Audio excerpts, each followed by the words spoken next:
Every piece of found footage has one thing in common. Someone pressed record and never pressed stop. What you're about to hear wasn't discovered online, leaked, or recovered from a crime scene. It appeared with no sender, no timestamp, and no explanation. And every clip contains a sound investigators couldn't identify at first.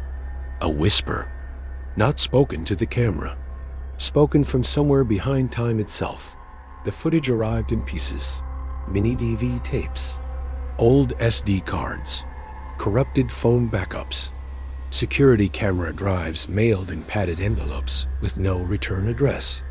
Each package was postmarked from a different city, different decade, different country, but they all contained the same thing: short recordings of ordinary moments.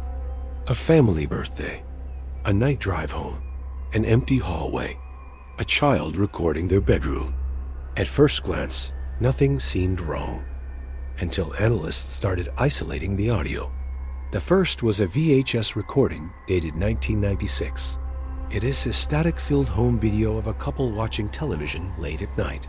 They laugh. They talk. They don't notice anything strange. But when the audio is cleaned, a whisper appears beneath the dialogue. Not loud, not threatening, just repeating a phrase. I remember this. The whisper reacts to their movements. When the woman stands, it pauses. When the man sits back down, it resumes, as if watching with them. The second piece was a phone video, recorded vertically with no metadata. A man walks alone under streetlights, narrating casually. Halfway through, he stops. He tilts the phone slightly and says, "Did you hear that?" The microphone picks it up clearly. A whisper saying his name. But when audio engineers slowed it down, they realized the voice wasn't following the sound of his steps. It was following the future movement of the camera. The whisper anticipated where the phone would point. Then came the baby monitor footage. Infrared, unknown year.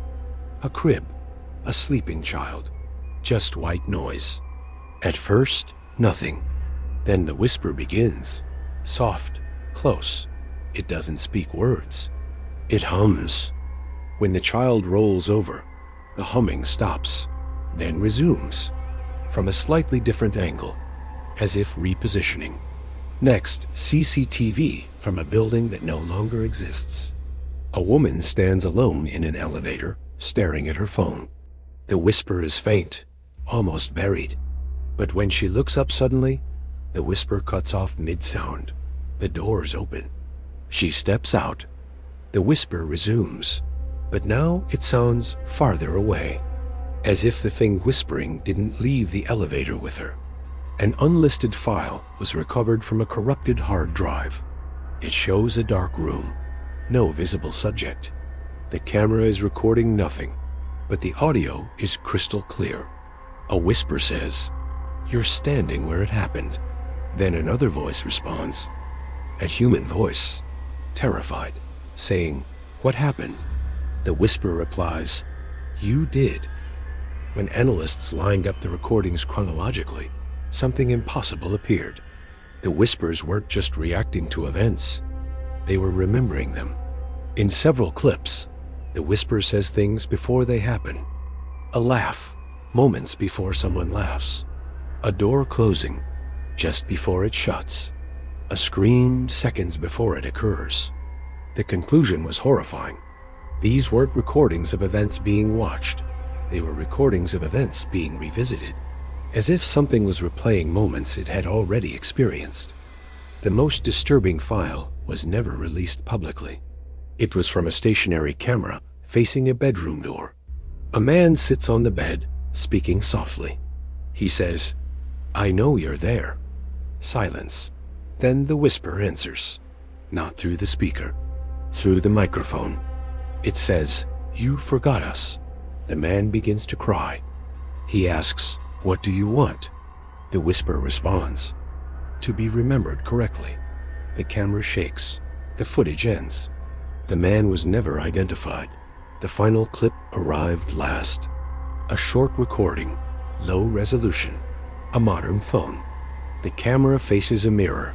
The person filming doesn't appear in the reflection. Instead, the mirror shows a room that looks the same, but older, more worn. A whisper comes clearly, directly into the mic. "This is where you stopped." The camera lowers. The footage cuts. Investigators noticed one final pattern.